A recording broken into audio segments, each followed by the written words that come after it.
আসসালামু আলাইকুম রহমতুল্লাহ। সুপ্রিয় দর্শক, 5 আগস্টের পর বাংলাদেশের টেম্পু স্ট্যান্ড, তারপরে লঞ্চঘাট সব কিছু দখল করছে বিএনপি এবং মিডিয়াও দখল করছে। আপনারা ইতিমধ্যে দেখেছেন যে 71 টিভি, সময় টিভি, এগুলো সবগুলো মিডিয়া দখল করেছে। তো বর্তমান মিডিয়া জামাতের বিরুদ্ধে কাজ করতেছে, মানে এমন এমন নিউজ করতেছে আপনি অবাক হয়ে যাবেন। 50 লাখ টাকা সহ বিমানবন্দরে আটক ঠাকুরগাঁও জেলা জামাত আমির। আপনারা স্ক্রিনে দেখেন, আমি একটা নিউজ শুধু দেখাবো, এরপর আমি কথা বলতেছি। যে অন্তত 50 লাখ টাকা সহ সৈয়দপুর বিমানবন্দরে ঠাকুরগাঁও জেলা জামাত আমির আটক। মানে এইভাবে নিউজের হেডিং করছে, কী রে 50 লাখ টাকা সহ জামাতের আমির আটক, এত টাকা কোথায় নিয়ে যাচ্ছে এসে হ্যান ত্যান। তো এই বিষয়টা আমি আপনাদের খুলে বলতেছি। ঠাকুরগাঁও জেলা জামাত আমির ইনি একজন গার্মেন্টস ব্যবসায়ী। তো গার্মেন্টস ব্যবসায়ীদের কাছে 50 লাখ 1 কোটি টাকা এটা কোনো ব্যাপারই না, আপনারা সবাই জানেন। তো তিনি ঢাকায় ছিলেন এবং গার্মেন্টস ছুটি দিয়েছেন, সবাইকে বেতন টেতন দিয়ে তিনি যা ক্যাশ ছিল সেই ক্যাশ নিয়ে বাসায় যাচ্ছিলেন। বিমানবন্দরে তাকে আটক করেছে, আটক করে দেখে এতগুলো টাকা, কিরে 50 লাখ টাকা, এতগুলো টাকা এই সময় নিয়ে যাচ্ছে। তো ভাই এখন কি করবে বলেন, তার কি করার আছে? তিনি গার্মেন্টস ছুটি দিয়ে যা ক্যাশ ছিল সেটা নিয়ে বাড়িতে আসতেছে, এটা কি তার অপরাধ? তার ভিতর তিনি কোনো প্রার্থী নন। তো 50 লাখ টাকা কি এয়ারপোর্ট দিয়ে নিয়ে যাওয়া অপরাধ বা বহন করা অপরাধ? এটা আমাদের বলেন, কি কারণে আপনারা এই ধরনের নিউজ করলেন আর কি কারণে আটক করলেন আমাকে বলেন। যদি হতো যে ইনি একজন প্রার্থী টাকা নিয়ে যাচ্ছে, তো তাহলে প্রার্থী হয়তো টাকা নিয়ে যাচ্ছে দিবে, সাধারণ ভোটারদের দিয়ে ভোট কিনবে, তা তো না। আর আপনারা বলেন যে সাথে টাকা নিয়ে যাও কি অবৈধ? এখন মনে করেন যে ব্যাংক ট্যাঙ্ক বন্ধ, তো কি করবে? তিনি কি অতগুলো টাকা ওই অফিসে রেখে আসবে, গার্মেন্টসে রেখে আসবে অতগুলো টাকা, আর নাকি বাসায় নিয়ে আসবে? তো আপনারা এখন বিবেচনা করেন। তো মিডিয়া এইভাবে জামাতের পিছনে লেগেছে যে 50 লাখ টাকা সহ জামাত আমির আটক। মানে এরকম একটা হেডিং দিলে কীরকম মানুষ এড়িয়ে পড়বে। আপনি তো জানেন যে জামাত শিবিরের কোনো কিছু ছাড়া এখনকার মিডিয়ার কোনো কিছু ভিউ হয় না, নিউজও ভিউ হয় না। তো এই কারণে এরা এই ধরনের হেডিং দিয়েছে। আপনারা কি বিএনপির প্রার্থী যারা আছে বা আছে তাদের সবার ব্যাগ এইভাবে চেক করেন যে কত টাকা নিয়ে যাচ্ছে? এখানে 50 লাখ টাকা পাওয়া গেছে। আর বিএনপির যারা নমিনেশন নিয়েছে তারা 39 জন প্রার্থীর 26,000 কোটি টাকা ঋণ খেলাপি। আপনারা ওদের একটু ব্যাগ চেক করলে এর সাথে বেশি টাকা পেতেন, কিন্তু আপনারা সেগুলো করেন না। আপনারা দেখেন জামাতের কি করা যায়। তো জামাতের যে জনপ্রিয়তা উঠেছে এটা কোনোভাবে ঠেকানো সম্ভব নয়, কারণ আল্লাহ তাআলা চাইছে বলেই হচ্ছে। আপনারা দেখতেছেন না, ট্রেনে তারপর লঞ্চে দাঁড়িপাল্লা ছাড়া অন্য কোনো স্লোগান আছে? নেই। তো প্রিয় দর্শক, এই বিষয় নিয়ে গুরুত্বপূর্ণ আলোচনা করছেন আমাদের বড় ভাই মোহাম্মদ সুলাইমান। তো চলুন আমরা সেই ভিডিওটা একটু দেখে আসি। মুহূর্তেই সব জল্পনা কল্পনার অবসান ঘটিয়ে ঠাকুরগাঁও জেলা আমিরের বিরুদ্ধে যে ষড়যন্ত্র, সেই ষড়যন্ত্রের মুখোশ উন্মোচিত হয়েছে। ষড়যন্ত্র ব্যর্থ হয়েছে, আসল সত্য বের হয়ে এসেছে, জামাত জিতে গেছে। দর্শক, আমি যেটা বলেছিলাম যে অত্যন্ত সুপরিকল্পিতভাবে ওয়েল প্ল্যান্ড, ওয়েল ডিজাইনড একটা ষড়যন্ত্র জামাতের বিরুদ্ধে, যার নেপথ্যে ডিজিএফআই এবং বিভিন্ন এজেন্সি এবং মিডিয়াগুলো তো আছে, যেটাকে আমি মিডিয়াকেও বলেছিলাম। আমি বলেছিলাম যে ষড়যন্ত্র বেশিক্ষণ টিকবে না। হ্যাঁ, টিকে নাই, সত্য বের হয়ে গেছে। দর্শক, এই সত্য শেয়ার করে জামাত, শিবির, দাঁড়িপাল্লা 11 দলীয় জোটের প্রত্যেক লোক যারা এটা শুনবেন, শেয়ার করে সবাইকে জানিয়ে দেওয়ার সুযোগ করে দিন যে না, ঠাকুরগাঁও জেলা আমির কোনো অবৈধ, কোনো অন্যায় কাজ করেননি। তিনি তার নিজের বৈধ ব্যবসায়িক টাকা বৈধভাবে নিয়ে যাচ্ছিলেন। দেখেন ঘটনাটা কি ঘটেছে। ঢাকা শাহজালাল আন্তর্জাতিক বিমানবন্দর থেকে কাস্টমস কর্তৃপক্ষের ক্লিয়ারেন্সের ভিত্তিতে সব প্রক্রিয়া মেনটেন করে, এর মানে সরকারকে বা কর্তৃপক্ষকে, রাষ্ট্রকে জানিয়ে বৈধ টাকাটা তিনি বহন করছিলেন। এর মানে শাহজালাল আন্তর্জাতিক বিমানবন্দর থেকে তিনি সৈয়দপুর গিয়েছেন। শাহজালাল এয়ারপোর্ট কিন্তু ক্লিয়ারেন্স দিয়েছে যাচাই বাছাই করে, এবং ওই টাকা কিসের সবকিছু খতিয়ে দেখেছে, তারপরে ক্লিয়ারেন্স দিয়েছে, এবং এটা আইনগত কোনো বাধা বিপত্তি নেই। কিন্তু ওরা নাটকটা সাজিয়েছে সৈয়দপুরে। দেখেন, খুব সহজ বিষয়, যেটা আপনি সরকার যেটা বৈধতা দিল যাচাই বাছাই করে শাহজালাল বিমানবন্দর থেকে, ওইটা ওইখান থেকে আটকের কোনো অধিকার নাই। হ্যাঁ, ওরাও এখন পিছু হটবে, ওরাও এখন চুপচাপ বসে থাকবে ষড়যন্ত্রকারীরা, কিন্তু অপপ্রচার তো করেছে। বিষয়টা এইভাবে ছিল যে ওইখানে এরকম একটা নাটক করা হবে, যেহেতু এটা জানতো, কারণ এটা তো সব অনলাইন, ঢাকা শাহজালাল আন্তর্জাতিক বিমানবন্দর কর্তৃপক্ষ যাচাই বাছাই করে তার বৈধ টাকা বহনের অনুমতি দিয়েছে।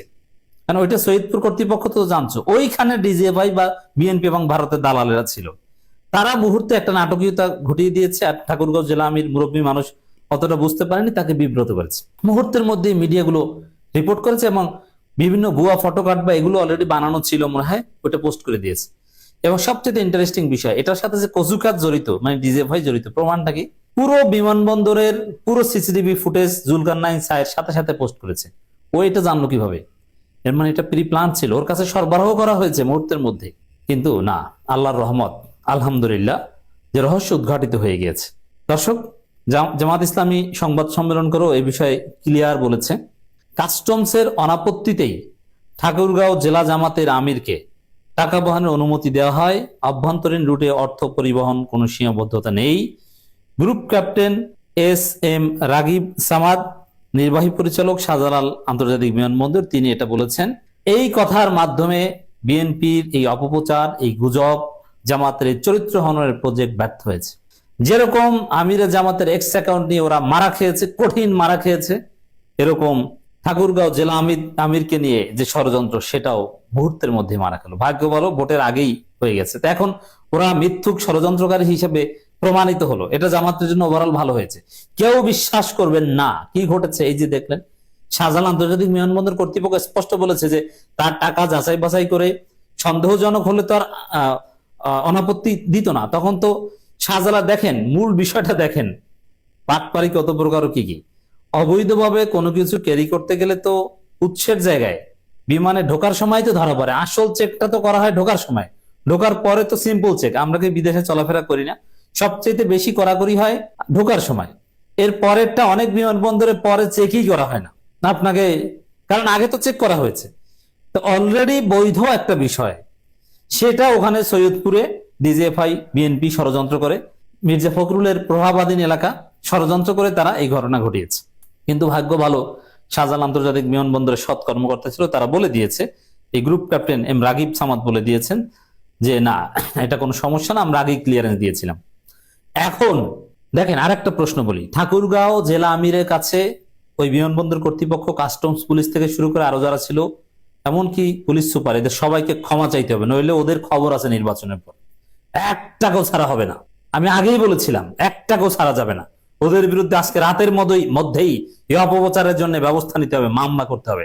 জামাত এখন স্মার্ট। তবে ওভারঅল দুর্বলতা জামাতের, ঠাকুরগাঁও জেলা আমির অসুস্থ হয়ে গিয়েছিল মানসিক চাপে, এই অসুস্থটাকে ওরা মুখ লুকানো বলে প্রচার করেছে। আরে সে অসুস্থ হয়েছিল, গর্ধব কোথাকার, গাধা কোথাকার। তো দর্শক দেখেন, ওরা নাটকটা ভালোভাবে সাজাতে পারেনি।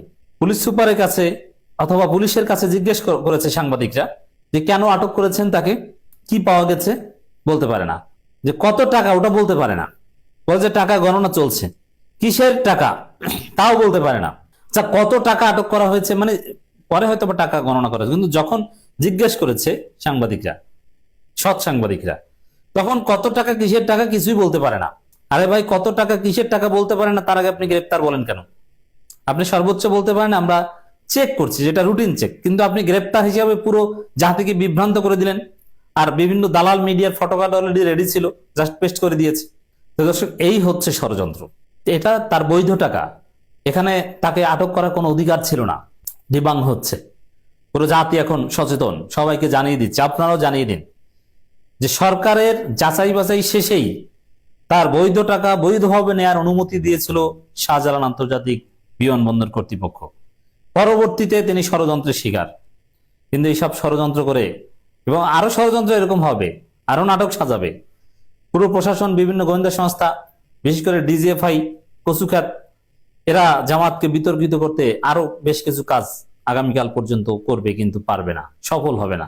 জামাত জিতবে ইনশাআল্লাহ। ব্যবসার টাকাকে নির্বাচনে বলে ভিন্ন খাতে নেয়ার চক্রান্ত, এটা স্পষ্ট হয়েছে। জনকণ্ঠ এভাবে রিপোর্ট করেছে, ব্যবসার টাকাকে নির্বাচনে বলে ভিন্ন খাতে নেয়ার চক্রান্ত চলছে। খবরটা দেখেন, এটা জামাত যেটা স্পষ্ট করেছে। সহকারী সেক্রেটারি জেনারেল জামাতের, তিনি সাংবাদিকদের কাছে তথ্য প্রমাণ দিয়েছেন যে দেখেন, এই টাকা যাচাই বাছাই শেষেই শাহজালাল আন্তর্জাতিক বিমানবন্দর থেকে ক্লিয়ারেন্স দেওয়া হয়েছে। যদি অবৈধ বা গোপন কিছু হতো, তাহলে কি বিমানবন্দরে অনাপত্তি পত্র নিয়ে যাওয়া হয়? না, গোপন হলে তো গোপন পথে নেওয়া হয়, ওটা তো ট্রাকে মাছের মধ্যে ভরে অথবা সবজির ট্রাকের নিচে করে নেওয়া হতো। এভাবে বিমানবন্দরে তো সবকিছু ডিজিটাল, কোনো দুর্বিসন্ধি বা অনৈতিক কোনো ইচ্ছা থাকলে এইভাবে এয়ারপোর্ট থেকে নেওয়া হয় না। ওরা নাটক সাজাতে এখন ঠিক মতো পারে না, কয়েক মিনিটের জন্য বিভ্রান্ত করে, দিন শেষে ওরা ধরা পড়ে। তো এইভাবেই জল্পনা কল্পনা অবসান ঘটেছে দর্শক। এবং ঠাকুরগাঁও পুলিশ সুপার এবং সংশ্লিষ্ট থানার যে সৈয়দপুর থানার যে ভারপ্রাপ্ত কর্মকর্তা, তাদের বিরুদ্ধে ব্যবস্থা নিতে হবে। আজকে রাতের মধ্যেই তাদের বিরুদ্ধে অ্যাকশন নিতে হবে। তারা জামাতের বিরুদ্ধে এই ষড়যন্ত্রের সাথে জড়িত। এবং জুলকারনাইন সাহেবের মোটিভ দেখলেই, তার ভিডিও ফাঁস সবকিছু দেখলেই বোঝা যায় যে এগুলো ডিজিএফআই তাকে সরবরাহ করে, কচুখাত তাকে সরবরাহ করে। আল্লাহর কাছে শুকরিয়া যে বিরাট একটা ষড়যন্ত্র ব্যর্থ হলো, সত্য উদ্ঘাটিত হলো। এটি হচ্ছে আল্লাহর সাহায্য। ওয়াকাদ জাআল হাক্কু যাহাকাল বাতিল ইন্নাল বাতিলা কানা যাহুকা। সুপ্রিয় দর্শক, আপনারা সুলাইমান ভাইয়ের ভিডিও সহ পুরো ভিডিওটা দেখলেন। তো জামাতের আমিরের যেহেতু তিনি গার্মেন্টস ব্যবসায়ী এবং কোটি কোটি টাকার তার লেনদেন করতে হয়, এবং তিনি গার্মেন্টস ছুটি দিয়ে যে কয়টা মানে সবাইকে বেতন দিয়ে যে কয় টাকা ক্যাশ ছিল সেটা নিয়ে তিনি বাসায় ফিরতেছেন, এবং বিমানবন্দরে সৈয়দপুর বিমানবন্দরে তাকে আটক করা হয়েছে। তো আপনাদের প্রতি আমার প্রশ্ন যে একজন ব্যবসায়ী, বড় গার্মেন্টস ব্যবসায়ী, তারে হাতে কি এরকম টাকা নিয়ে যাওয়া কি অবৈধ? আপনাদের কাছে কি মনে হয় সেটা অবশ্যই কমেন্ট করে জানিয়ে দেবেন। ভিডিওটা ভালো লাগলে শেয়ার করবেন। সকলকে ধন্যবাদ। আসসালামু আলাইকুম ওয়া রাহমাতুল্লাহ।